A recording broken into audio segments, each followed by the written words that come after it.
Well, thank you. That's a lovely question, and thank you for having me part. This is Phil here. I'm from Sydney originally, although I'm in the process of moving to Melbourne right now. I used to be a teacher, and now I run a company called the School for Tomorrow, and I'm a university professor as well too in education and enterprise. And we work with schools all over the world to support students and teachers and leaders to help them think about what their school might look like tomorrow. And so the team at BANB have asked us along to form a partnership to help you to think about what your school might be tomorrow and how you might get there. Okay. What is the best and worst parts of your job? The best part of my job is that I get to meet hundreds and thousands of different people from around the world and learn about them and what inspires them and how to help them learn. The worst part of my job is lots and lots and lots of travel that keeps me away from home too much, although not so much at the moment with COVID going on, and the jet lag that comes with it because I have to fly a lot, so a lot of the time I feel very jet lagged, which is not very much fun. Okay, how has COVID-19 impacted your life? So for me, that's a great question. For me, it's meant that I'm doing a lot more work from home, which means that I get to sleep in my own bed, and I get to spend more time with my dog and see my family, which is great, as well as working with people all around the world. For us in the business, we've been able to connect with lots and lots and lots of people as everybody's learned to use technology to connect with each other. So we've been able to continue working with schools all over the world. Wow. So you have impacted, like the COVID has impacted you a lot. Yeah, it has, but I would say for us, the change has been really positive. Yes. And we're really enjoying learning how to do things differently. Of course. What motivates you in your role as educational gurus? Oh, look, I don't know if I'm an educational guru. I certainly is. What motivates me, I love seeing people grow.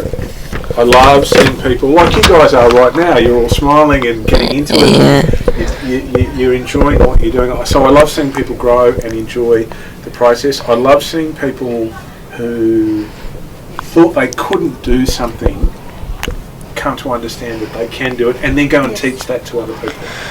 Yeah. So what are the biggest challenges students are facing today? I think we live in a world that's moving very fast and changing all of the time. I think there are expectations on you guys which are bigger than any generation in the past to learn, to live, to lead and to work.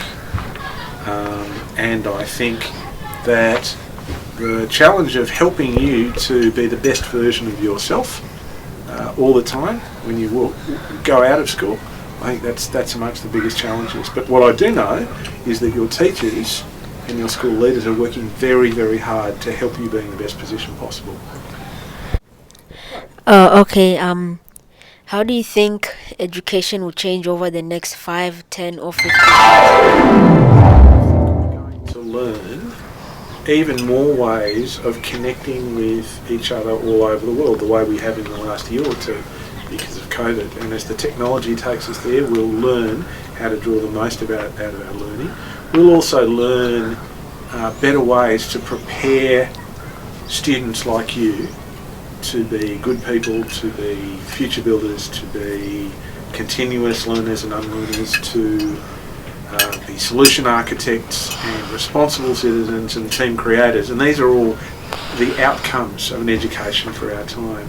You know, we're going to help you to learn and to live and to lead and to work in a way that will respond to the fast-moving pace of our times. But I think there are some things which will stay the same. I think the relationships are always important in learning. So we'll keep connected to our relationships with each other and with our local communities, because schools are very important to families and to local communities. I think also friendships will stay the same in school, because it's pretty important to have friends, isn't it? Yeah. Okay, how did you get into podcasting? It's a very, very good question. About a year ago, I rang up my mate Adriano and said, let's meet and have a chat. So we went to a cafe and had a cup of coffee, and I said, why don't we do a podcast? And he said, yeah, and that was it. So we started doing it because we just thought that we thought that there was a need to share with other educators around the world examples of really good practice in schools. So that's what we wanted to do, and we've been doing that ever since. And we're getting close on 70,000 episode downloads right now. So we're probably the leading educational podcast in Australia now. Wow, 70,000 is a lot, isn't it? Yeah, it is. I'm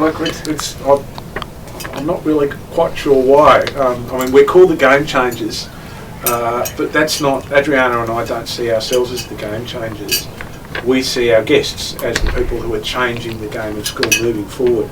Like the people at BANB are thinking about moving education forward for you and helping you to learn even better. So I think if there's a secret to the success, it's the people who share their experiences with us are changing the game of school, and people are really interested in hearing their stories. So what tips have you got for students looking to get into recording and publishing their own content? I think that podcasting is lots and lots of fun. I think that if you're interested in doing it, there are probably 3 things that I can recommend. The first is do it with people who you enjoy working with. I love working with Adriano. I love working with my son Oliver, who is our editor. And we have a lot of fun, and we don't take ourselves too seriously in the process. Second thing is that when things go wrong, laugh it up and just go back and do it again, because you make lots of mistakes, and you only learn stuff by making mistakes around it. The third thing is listen carefully to your listeners, because they will give you feedback about what they're enjoying and what's important for them. Maybe a fourth thing. I said there were 3, but there's a fourth thing. It's important to think about what the purpose of your podcast is. It needs to do something. It might be to make people laugh, it might be to inform people, it might be to educate people, and so on, but be really clear about what you want to try and achieve with it, and then just go out and do it. Okay, thank you. How old were you when you started podcasting? I was just about to turn 50. Hang on, I've got to work it out. It was last year. I'm about to turn 52 now. So I was just about to turn 51. Okay, thank you for talking to us today.